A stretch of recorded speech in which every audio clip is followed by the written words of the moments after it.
শিক্ষার্থী বন্ধুরা, তোমাদের সবাইকে আজকের বাংলাদেশের বিশ্ব পরিচয় ক্লাসে আমি তোমাদের সন্তোষ করি স্যার স্বাগত জানাচ্ছি। তোমরা সবাই রেকর্ড হচ্ছ, ঠিক আছে? স্যার তো আজকে গণিত হওয়ার কথা ছিল। হ্যাঁ, গণিতই হবে।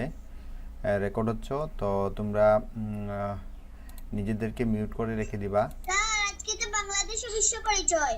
না, বাংলাদেশের বিশ্ব পরিচয় আমাদের শেষ হয়ে গেছে, তো গণিত কিছু বাকি রয়ে গেছে, জন্য আমরা গণিত টেনে শেষ করতে যাচ্ছি, ঠিক আছে? আচ্ছা, তো সবার জন্য আমি অনুরোধ করছি, তোমরা সবাই কিন্তু রেকর্ড হচ্ছ।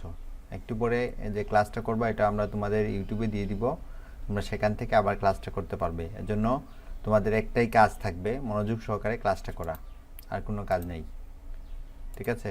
না বুঝলে প্রশ্ন করা, ওকে?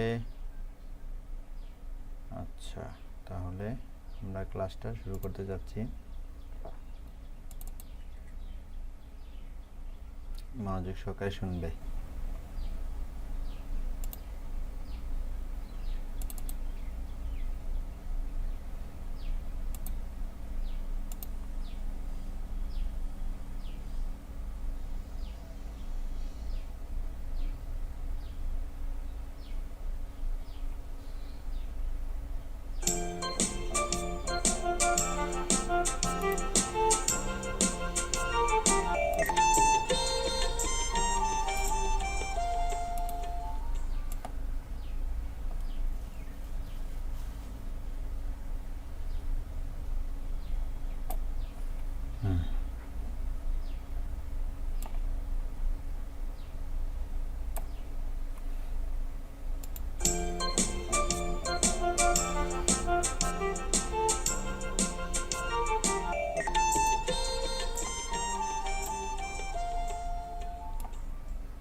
তাবাসসুম জান্নাত সামিয়া, এদিকে ওদিকে তাকাচ্ছ কেন মা? দিস ইজ ভেরি ব্যাড, ঠিক আছে? এদিকে তাকানো যাবে না। জ্যামিতি। তা আমাদের আনিশা ইমানের মতো কথা বলে। আচ্ছা, সমস্ত বিষয়গুলো আমি তোমাদের দেখাচ্ছি, মনোযোগ দিয়ে শুনবে, আর নিজেদেরকে মিউট করে রাখবে যাতে কোনো সাউন্ড না আসে। চলো রেখা আঁকি।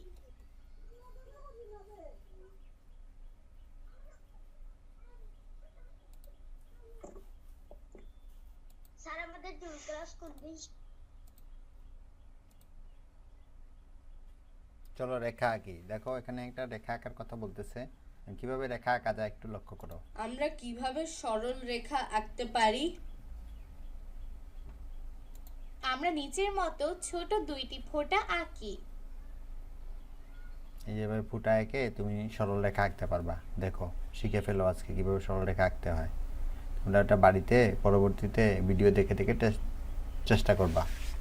এখন জাস্ট দেখো, এভাবে দুটো বিন্দু দিবা। এই ফোঁটা দুইটির ওপর স্কেল রাখি। এখন নিচের মতো পেন্সিল দিয়ে একটি সরল রেখা আঁকি। এই যে এঁকে দিলাম। প্রথমে কি করেছি, বিন্দু নিয়েছি দুটা, স্কেল দিয়ে এঁকে দিছি। এভাবে রেখা আঁকা যায়, ঠিক আছে? আশা করি সবাই, এটা খুবই সহজ এবং তোমরা আগেও এঁকেছো। হ্যাঁ, আমি জাস্ট নতুন করে বুঝাচ্ছি, আর কিছুই নয়। আমরা এই ফোঁটাগুলোকে বিন্দু বলি, আমরা একে রেখা বলি। আমরা এই দুটো এই এরকম ভাবে দেওয়াকে ফুটা বা বিন্দু বলি, আর এইভাবে এঁকে দেওয়াকে রেখা বলি। একটি ঘনকের বাইরের অংশকে আমরা কি বলি? একটি ঘনকের বাইরের অংশ মানে এই যে এই অংশটা কি বলি? একটি ঘনকের বাইরের অংশকে আমরা তল বলি। দেখো, আমরা একে তল বলি। বিশেষভাবে এক্ষেত্রে আমরা সমতল বলি।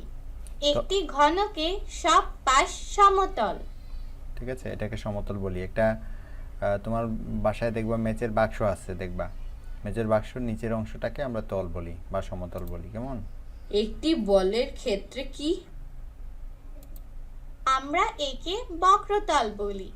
এটাকে আমরা বক্রতল বলি। সমতল না হলে বক্রতল। সমতল যদি না হয় তাহলে সেটা হবে বক্রতল। সমতল কোনটা হবে?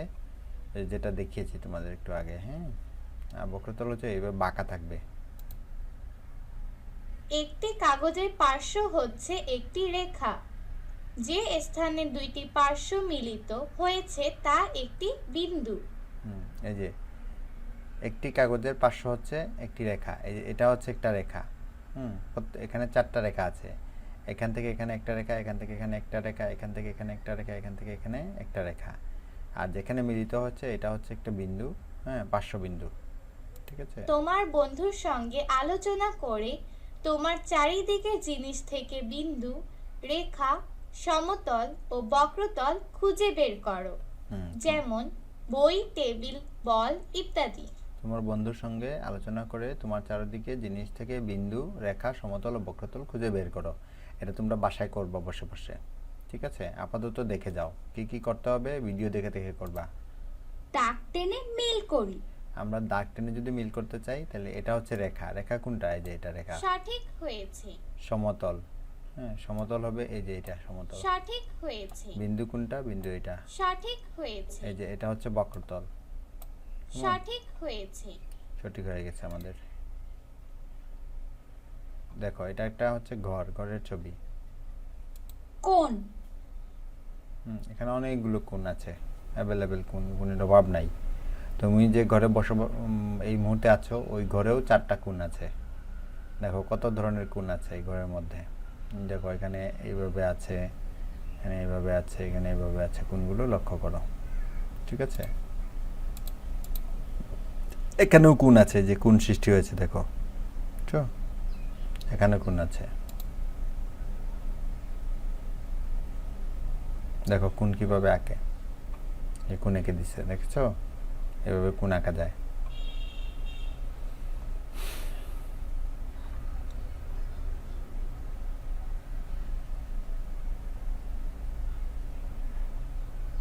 এই যে কোণ, এটা হচ্ছে একটা কোণ। দুইটি রেখার মিলিত বিন্দু শীর্ষবিন্দু থেকে যে আকৃতি তৈরি হয় তাকে কোণ বলে। হ্যাঁ, এটা হচ্ছে কোণের সংজ্ঞা। কেমন? এটা মিসিং হয়ে গেছে। ঠিক আছে, দুইটি রেখার কোন আকৃতি থেকে দুটি রেখার মিলিত বিন্দু বা শীর্ষবিন্দু থেকে যে আকৃতি তৈরি হয় তাকে কোণ বলে। এই যে এটা হচ্ছে দুইটা রেখা। এই যে এখান থেকে এখানে একটা রেখা, এখান থেকে এখানে রেখা, এটা এখানে মিলিত হয়েছে, মিলিত হওয়ার পরে যে আকৃতি তৈরি হয়েছে তাকে কোণ বলে। কেমন? এটা শিখতে হবে আমাদের। এটা হচ্ছে কোণের সংজ্ঞা। কোণ কাকে বলে? কোণ, ঠিক আছে, কোণ,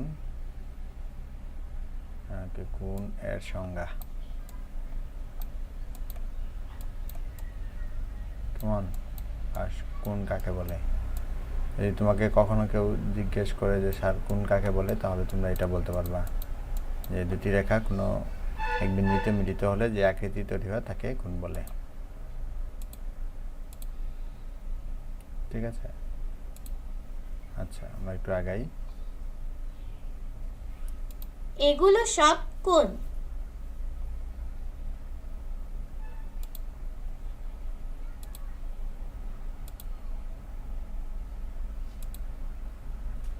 এগুলো সব কোণ।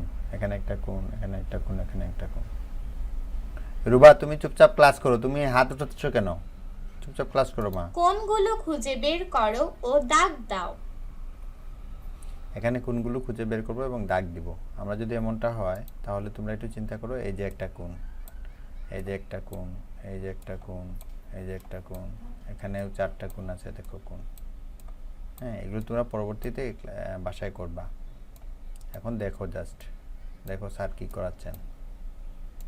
এই যে কোণ, এই যে এইটা কোণ, এটা কোণ, এটা কোণ, এটা কোণ, এখানে 3টা কোণ আছে দেখো। ঠিক আছে, এখানেও 3টা কোণ আছে, এটা একটা কোণ, এটা একটা কোণ, এখানে একটা কোণ আছে দেখো, বুঝছো? এই কোণ, এভাবে কোণ খুঁজে বের করবা আজকে বাসায় বসে বসে, বুঝছো?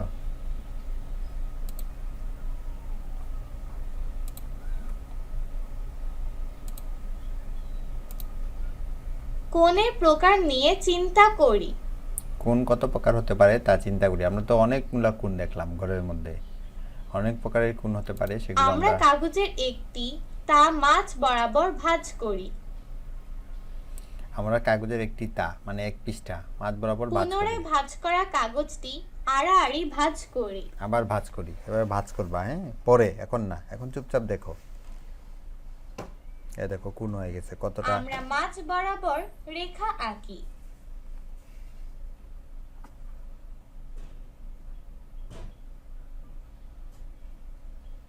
রেখার মিলিত বিন্দুতে 4টি কোণ তৈরি হয়েছে। হ্যাঁ দেখো এটা, এদের প্রত্যেকটিকে এক সমকোণ বলে। এক সমকোণ মানে কি?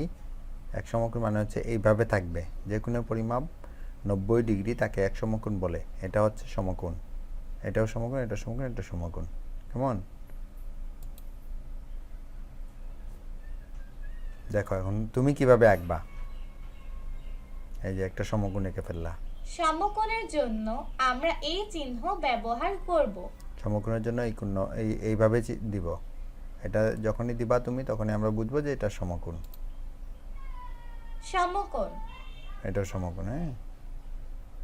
মানে এইভাবে থাকলে সমকোণ হবে, সোজা, এভাবেও সোজা, এটাও সমকোণ। সূক্ষ্মকোণ, যদি কোণটি এক সমকোণ থেকে ছোট হয় আমরা একে সূক্ষ্মকোণ বলি। এক সমকোণ অপেক্ষা ছোট কোণকে সূক্ষ্মকোণ বলা হয়। এই যে এটা হচ্ছে সূক্ষ্মকোণ। স্থূলকোণ, যদি কোণটি এক সমকোণ থেকে বড় হয় আমরা একে স্থূলকোণ বলি। স্থূলকোণ কাকে বলে? যদি কোণটি এক সমকোণের চাইতে বেশি হয় তখন তাকে স্থূলকোণ বলবো। এটা হচ্ছে একটা স্থূলকোণ। সঠিক শব্দটি টেনে নিচের খালি ঘরে বসাই। হ্যাঁ, এখানে আমরা সমকোণ, পরে সূক্ষ্মকোণ, স্থূলকোণ খুঁজে বের করব। ঠিক আছে? তো কিভাবে এটা হবে? সঠিক, এটা কি কোণ হবে? এটা হবে সমকোণ। ঠিক হয়েছে, হ্যাঁ। এটা কি কোণ হবে? সূক্ষ্মকোণ। আবার চেষ্টা করো। এটা হয় নাই, এটা স্থূলকোণ। ঠিক আছে? এটা সমকোণ, এটা সূক্ষ্মকোণ, এটা স্থূলকোণ। নিচের ডট কাগজে বিভিন্ন ধরনের কোণ আঁকি এবং কোণের নাম লিখি, তোমাদের বইতে, যেমন সমকোণ বা সূক্ষ্মকোণ বা স্থূলকোণ। তোমাদের বইতে আছে এটা, তোমরা এটা আঁকবা। আমি একটা এঁকে দেখাচ্ছি। এই যে দেখো, আমরা প্রথমে একটা সমকোণ আঁকবো, দিলাম। ঠিক আছে? পরে তোমরা স্কেল দিয়ে করবা। এই যে হয়ে গেল, এটা হচ্ছে একটা সমকোণ। এভাবে এটা সমকোণ এইভাবে দেওয়া যাবে, হ্যাঁ। আবার এইভাবেও দেওয়া যায়, কিন্তু এইভাবে দিলে বোঝা যাবে এটা সমকোণ। আচ্ছা, এরপরে সমকোণের পরে আমরা একটা সূক্ষ্মকোণ আঁকবো। সূক্ষ্মকোণ কী হবে? সমকোণ অপেক্ষায় ছোটো হবে। তাহলে নিচেরটা দিলাম, নিচেরটাকে ভূমি বলে, উপর অক্ষটাকে কি বলে? উলম্ব অক্ষ বলে। এটা সূক্ষ্মকোণ এঁকে দিলাম। এখন আমরা একটা স্থূলকোণ আঁকবো। স্থূলকোণটা কী হবে? এক সমকোণের চাইতে বড় হবে। তাহলে আমরা এই যে এইভাবে দিতে পারি। এই যে তাহলে এটা কি হলো? সমকোণ। সমকোণ। ঠিক আছে? এই কাজগুলো তোমরা করবা পরে ভিডিও দেখে দেখে। এটা হচ্ছে সূক্ষ্মকোণ।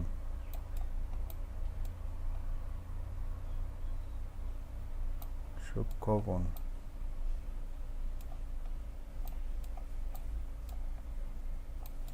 এটা কি? এটা কি কোণ বলো? এটা হবে স্থূলকোণ। ঠিক আছে? স্থূলকোণ।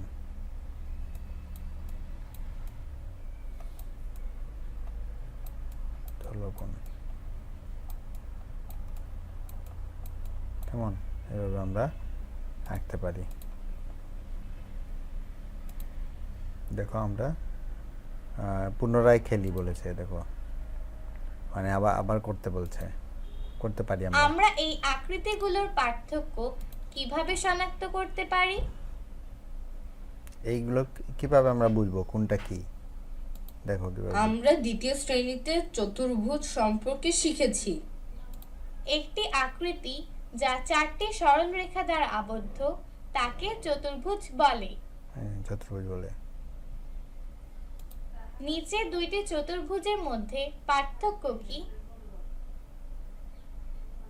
এদের কোণগুলো লক্ষ্য করি। একটি চতুর্ভুজ যার চারটি কোণই সমকোণ তাকে আয়ত বলে। তো চায় তো যদি আমরা একটি আয়তের বিপরীত বাহুগুলোর দৈর্ঘ্য লক্ষ্য করি, তোমরা কি খুঁজে পেয়েছো? সমান একটি আয়তের বিপরীত বাহুগুলোর দৈর্ঘ্য একই। বা সমান। হ্যাঁ, আয়তগুলোতে গোল দাগ দিই। এখানে কোনগুলো আয়ত, এটাতে আমরা গোল দাগ দিব, যে এটা আয়ত, এটাও আয়ত, এটাও আয়ত, এটা ত্রিভুজ, এটা ত্রিভুজ, এটা আয়ত নয়। ঠিক আছে,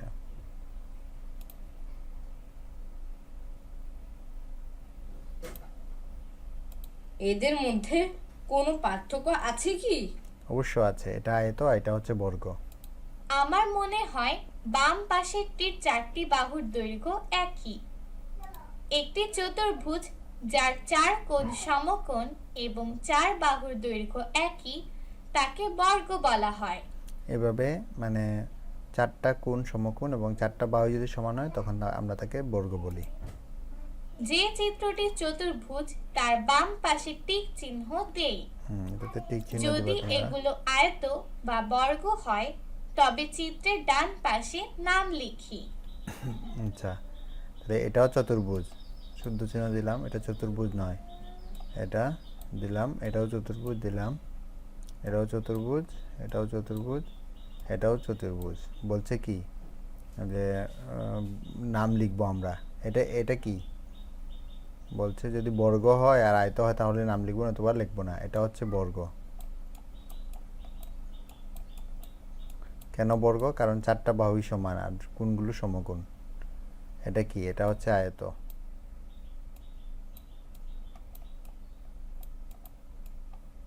আয়ত, এটাও আয়ত। ঠিক আছে, কেন আয়ত? কারণ বিপরীত বাহুগুলো সমান, অসমান্তরাল। এটাও আয়ত। এভাবে তোমরা প্র্যাকটিস করবা, কেমন?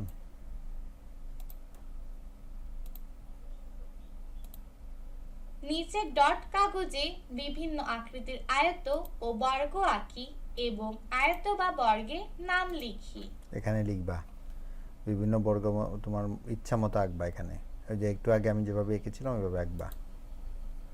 একটি কাগজ নাও এবং কাগজটির মাঝামাঝি একটি বিন্দু এ চিহ্নিত করো। এ বিন্দু থেকে 5 সেন্টিমিটার দূরে দূরে অনেকগুলো বিন্দু চিহ্নিত করো।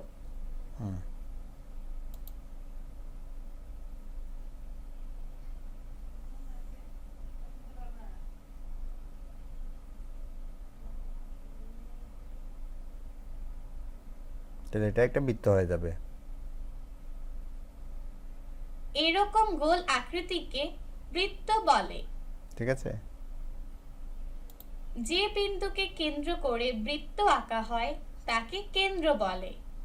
যে বিন্দুকে কেন্দ্র করে বৃত্তটা আঁকা হয়েছে সেটা হচ্ছে কেন্দ্র। এখানে এই বৃত্তের কেন্দ্র হচ্ছে এ। এ বিন্দু থেকে বি, সি ও ডি এর দৈর্ঘ্য কত? 5 সেন্টিমিটার, আমরা দেখেছি একটু আগে। কেন্দ্র এ থেকে বি, সি ও ডি এর দৈর্ঘ্য 4 সেন্টিমিটার। এখানে এটা আরেকটা এঁকেছে, এভাবে মাপা যাবে। হ্যাঁ, মাপতে পারবা। বৃত্ত আঁকার জন্য পদ্ধতি চিন্তা করি। একটি কাগজের উপর বোর্ড পিন আটকাই এবং পিনের সাথে সুতার বাঁধি। দেখো সুতার এভাবে আঁকা অপর যায়। প্রান্তে আমরা একটি সূচালো পেন্সিল বাঁধি। পরে সুতা টান টান রেখে আমরা পিনের চারদিকে পেন্সিল ঘুরিয়ে দাগ টানি। এভাবে একটি বৃত্ত আঁকা যায়। এগুলো প্র্যাকটিস করবো বাসায়। আমার মনে হয় চুড়ি দিয়েও বৃত্ত আঁকা যায়। যদি আমরা চুড়ির চারদিকে দাগ টানি আমরা একটি বৃত্ত আঁকতে পারবো। পারবো।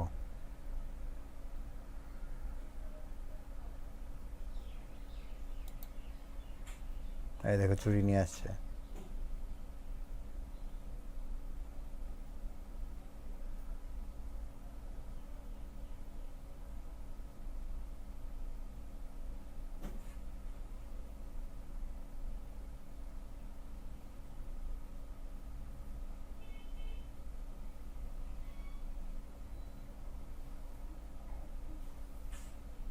যে বৃত্ত হয়ে গেছে।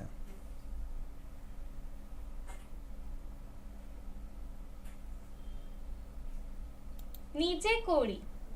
1. বিভিন্ন ধরনের গোলাকার বস্তু ব্যবহার করে বৃত্ত আঁকি। এটা তোমরা করবা, হ্যাঁ। এই যে প্লেট দিয়ে আঁকতে পারবা,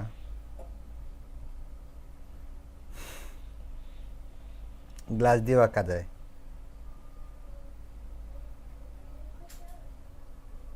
এরকম গোল টেবিল দিয়ে আঁকা যাবে, এটাও বৃত্ত, হ্যাঁ।